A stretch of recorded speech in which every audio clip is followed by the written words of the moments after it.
Hey, before I go off to Japan and forget all my troubles, I thought I'd give an update on the whole Centrelink thing. Um, yeah, so this is another one of Mariko's Midnight Musings. Um, yeah, anyway, so I can't quite remember exactly what I told you last time, so if I repeat myself or if, like, I'm saying something that I think I said and you're missing details and you have no idea what's going on, I'm sorry, leave me a comment and I will try and sort out any confusion. But, so I think the last video where I was talking about this was after I'd had the Friday meeting with the employment agency, and then I was waiting for a Monday one. And, everything was looking terrible, and I was like, I hope Monday will be better, but it's probably going to be terrible also. Yeah, it was terrible. I'm doing fine now, so please don't worry about me too much. But yeah, so it was, I don't know, a few Mondays ago. I'm not good with time at the moment. But yeah, so I went to that appointment and Mum came with me because, like, I was just such a wreck over that whole weekend, and in this Monday meeting with the employment agency, I actually couldn't really say very much. Mum had to do most of the talking for me. Yeah, and it was just upsetting to find that even though do you call them caseworkers with these employment agencies? I don't know. It's the Disability Employment Service, whatever, and the caseworker, I'll just call them a caseworker. If I'm wrong, I'm sorry. But the caseworker, she was actually really good and really sympathetic. But yeah, she couldn't really do anything to help me get out of this whole, 23 hours of work a week thing and applying for jobs and whatever. And I don't need help applying for jobs. I need help to get better. But yeah, anyway, so there wasn't anything she could do, and I was gonna have to do job search twice a week. Go all the way there, sit around for 2 hours applying for a bunch of jobs, like, even if I can't do them, which is pretty much most stuff at the moment. And then go all the way home, and, like, that's a day wasted. And if they made me do that when uni starts up again, I would just not be able to do uni, which is really counterproductive, because uni is supposed to help you get into different jobs and make you more employable and blah blah blah, and as well as all the expanding your mind kind of thing. But yeah, so that I was gonna have to do that. And I mean, probably the most disappointing thing for me was finding out that their health officer, or whatever they call them, actually doesn't have any counselling experience. I thought that they had some kind of psychological services, but turns out no. Yeah, and I guess that kind of makes sense, because, you can just go to your GP and get referred to a psychologist. Although, since that, I made that video, Are Meds Worth It? And I talked about all your treatment options. If you're in Australia, I did talk to my doctor again about possibly seeing a psychologist after all this went crazy. And she said the system's changed. Your GP no longer has a say in which psychologist you see, which I think is really annoying, because I need to have the right person, or I will just, like, not take them seriously. Yeah, so I probably won't do the psychology thing again. But yeah, no. Psychology services, as long as you're referred to them by a GP, are covered by Medicare in Australia, so it kind of, these job agencies kind of don't need a psychologist on site. So yeah, but I was pretty sure on their website they said they had at least counselling, but instead they just have this health officer who I can talk to, but who doesn't actually have any training in that area. So I was like, yeah, okay, that's shit. And yeah, it was a stressful meeting. Actually, my caseworker started crying a little bit. I guess I must have looked really awful, and she's also actually been through some stuff herself, so, like, actual empathy and so on.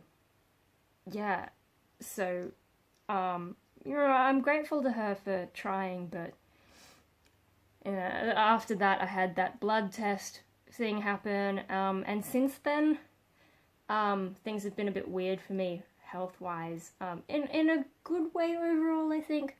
But I think the main thing that's turned everything around for me is after all this crap, I was just like, that's it, I'm done. No more Centrelink for me. You know, I'm lucky enough that I don't have to rely on, you know, government welfare programs because, you know, I still live at home with my parents. My parents are very supportive. You know, I'm not going to end up homeless or hungry when the rest of my savings run out, which is now what I'm relying on. Yeah, a lot of my savings are going to this Japan trip, but at least, you know, I'm staying with my family there and it won't be too expensive overall. But when I come back, I have a little bit more in my savings, which I think will get me through the last semester of uni. And then after that, I'm going to have to figure out some kind of job. But no, I wrote a 3,000 word complaint to Centrelink saying, you know, take me off the system. Here's all the things in the most recent episode that you've done wrong. Ask them to try and change some things, which I know they won't. But the main thing, I mean, so Centrelink, when you do online complaints, they take 2 weeks to process it.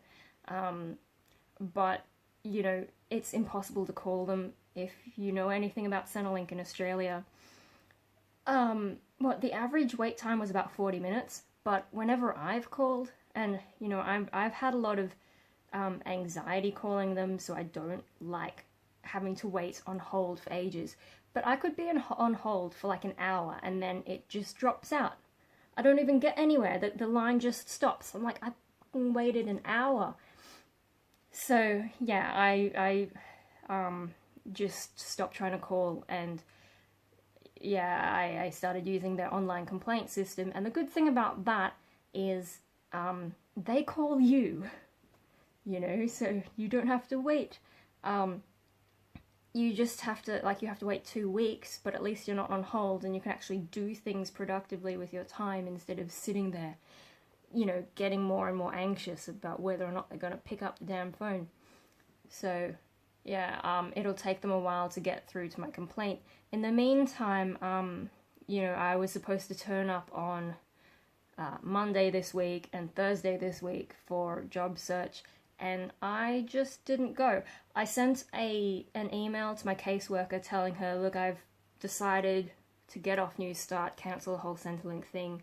You know, I thanked her for being understanding, and also said, like, you know, if you can prevent anyone from calling me about why I'm not turning up, that'd be great. And so far she's pulled through. No one has called me. I just keep getting text messages from the government saying you missed an appointment, blah blah blah blah, and they're giving me one every weekday, which is really annoying. So yeah, part of the reason for writing my complaint to Centrelink saying take me off the system is to stop these damn text messages. Yeah, and it was a little bit stressful trying to write that. It took me a while to do it, you know, sort of procrastinating, and, you know, but once I got it done, it's like taking off that band-aid. It's like, it's done. I don't have to do any more of their stuff. Sure, I'm not getting their money, but I've got to just step back from, like, I have a lot of financial anxiety, but, you know, it's not entirely rational because I am in a good spot. So I've kind of had to do some of that psychology, CBT type stuff on myself. Like, you know, is the situation really as bad as you think it is? No, it's not. So calm down. And I have. The first few days after sending the complaint, I was having a lot of anxiety. But then when I got that first set of text messages saying, you didn't turn up, we're cancelling your payments, and I was like, having that experience of not caring that they were cancelling my payment was just so good after so much anxiety. I was like, you know, I don't care. And since then, yeah, my mood's been picking up. I still get really tired and have headaches now and then, but overall I'm doing better. So hopefully this has just been a blip in my recovery rather than a going backwards, just like a little hiccup. Yeah, and I mean, okay, so some of the weird things that have been happening to me, with no effort from me, my sleep pattern is starting to change, so these midnight videos are getting a little bit harder to do, like, because I'm starting to get really tired later in the day, and I'm also waking up earlier without being too grumpy. I think actually I've been able to think a little bit better in the mornings. Also, my appetite's gotten a lot better, which is sometimes frustrating because also at the same time, like in the past, when I had a low appetite, I would still be hungry, but I just didn't want to eat. And I would be able to tolerate that sort of hunger feeling for ages. And then eventually I'd start getting a little bit, ooh, and then be like, oh yeah, I haven't eaten, and fix it. But at the moment, I'm hungry, and I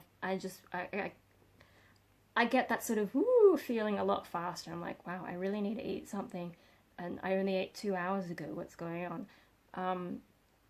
Yeah, I mean, I guess the downside at the moment is I've had a bit of a drier mouth in the middle of the night. So, trying to sleep, but then my mouth is dry, so I have a drink, and then I need to pee, and I'm like, but I'm trying to sleep, but then I wake up in the morning and I'm functioning. So, yeah, some weird stuff going on with me. Also, like, I've kind of been tending towards healthier habits without really trying. Trying to get out of the house more, and not having so much bad food. Like, I don't have a lot of bad food anyway, but, at the moment we've got Coke cans in the fridge, and usually, we don't get Coke cans in the fridge a lot, so usually when that happens, I would have one, like, every day until they run out. But at the moment, I haven't. I've just been like, yeah, no, it makes me feel a bit, and today I don't want that feeling. So, yeah, I'm not even trying to be healthy, it's just like this sort of thing that's happening. And also I've been more helpful around the house. I've been, sometimes I've been folding my clothes faster instead of waiting a month before I fold all my clothes, and cleaning up dishes more and stuff like that. And I don't know why. Suddenly I can do all this stuff. So yeah, I'm hoping this isn't some kind of, like a short-lived thing, and then I'm going to crash as soon as I get back from Japan, because this has kind of happened before. Like, last year I went to Japan as well, and in the lead up to it I was taking NDEP, which is a tricyclic antidepressant, and it seemed to be working. And then I went to Japan and I was fine, like everything was good. But as soon as I came back from Japan, I had a really bad crash, and that's when they had to try and increase my dose, and that's when I started getting problems and had to come off that drug. So I'm a little bit worried that this is the same thing. I've gotten rid of Centrelink, so that's a lot of stress gone. But I'm also kind of looking forward to Japan, if subconsciously, sometimes I don't really connect with the feeling of excitement, but I'm sure that's part of it. So maybe I'm just excited about Japan. I'll go there, have a great time, come home, and then it'll be back to depression. So yeah, I've just got to be really careful at the moment, that that's not what's going on. But when I come back, at least I won't have to deal with the Centrelink thing, and I can just get on with my life in that sense. Yeah, so that's what's going on with me. I guess there's just like, okay,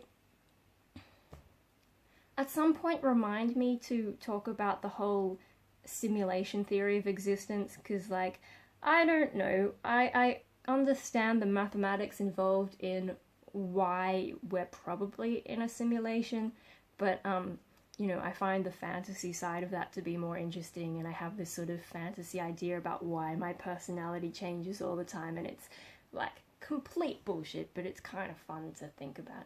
So remind me to talk about that sometime, but probably after Japan.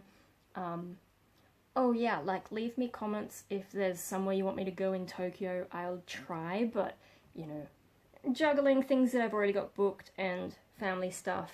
So yeah. Also, when I'm in Japan, there are some places I can't film, and also, like, people are a bit more privacy conscious in some areas, so I don't know how much I can film of stuff I'm doing, but, I could just go down to a park and talk about stuff anyway. And if I can't, like, if for some reason my little Wi-Fi box that I'm getting doesn't work, and I can only use the house Wi-Fi, rather than upload videos on their home internet. I don't know, I've got to figure it out, but if things go wrong, I guess check my Patreon page, because I've kind of started using it a bit like a blog. Like, I haven't really blogged much this month because I've been busy trying to organize the Centrelink thing and figure out where I'm going to go in Japan and just sort of getting my life sorted a bit. But yeah, for some reason I'm finding Patreon a good sort of spot to blog. I mean, I have a website which has a blog on it, but I just never feel like writing anything there. I really should, but I just don't feel like it. Whereas Patreon, for some reason, yeah. And then, I mean, if you want to see what I'm doing in Japan, I mean, let me know if you want me to do it. But most of the stuff I post on my private Facebook page, which you guys can't see, most of you. But yeah, using my public Facebook page, I mean, the Facebook formatting is really shit, whereas with Patreon I can actually like say I want a photo here and a photo here and some text and some more photos. So yeah, probably if I'm going to do public posts with pictures and text, if anyone here is interested in that, I probably use Patreon rather than my Facebook page. So let me know if you want that in the comments and stuff. Yeah, and if you wanted to support me on Patreon, you can do that. It's like, you know, $1 per month. It helps a lot, just like with me psychologically, like all these people are supporting me. I mean, there's already so many people on YouTube, like my subscriber count is going up, and I'm a little bit confused about how that works, because sometimes YouTube tells me I've got a new subscriber. Hi! And, but sometimes it doesn't, because I look at the number and I'm like, that is more than one person that number's gone up by. I don't understand. I'm still getting used to how everything works. I mean, it's really different to how it was in the past. Oh, that's the other thing, the community tab. If you have like 10,000 subscribers, you get a community tab, which is kind of like a Facebook thing. Everything's changing. Yeah, no, Patreon, I do public blogs on there, but if you want to see some of the extra stuff, and if you just want to support me, go in and sign up to that, for $1 a month. It helps a lot. You can give more than $1, I think, but I'm not gonna say you have to. I think you have to fill in a box and say how much you want to do, but yeah, that's a thing. Otherwise, just, yeah, give me likes and comments, and I'll eventually make a song and dance about you should subscribe and click the dingy notification bell. And is there anything else I'm supposed to say? I don't know. Yeah, insert whatever else I'm supposed to do on YouTube here, because I don't remember. Yeah, that'll be all for tonight, I think. I hate having showers, like my hair's all sort of damp, and it's been hot in Sydney, and I don't like Australian summer at all. But I'll be in Japanese winter soon. Yay. Alright, good night. I've gotten a bit crazy toward the end of this video.